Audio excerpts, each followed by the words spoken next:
So guys, in this video I'm gonna show you how to remove the background in Photoshop. To do this, I already opened up a photo in my Photoshop. So let's begin.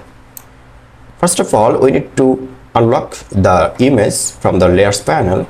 So I'm clicking on the lock icon and it is unlocked. Then go to properties panel in the right side of this Photoshop interface. If you don't have these properties, go to window menu and press the properties. So from the properties panel, just click on the select subject and you can see the selection is appeared.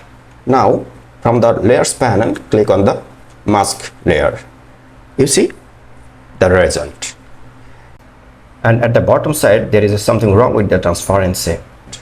So what we'll do, let's go to select and select mask.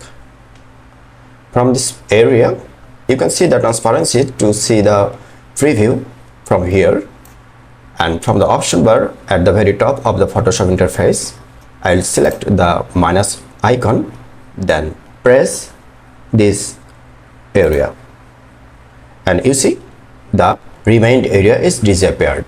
Click on the OK button and it is. If you find this video helpful, please subscribe my channel, like, comment, share my video. Thank you very much.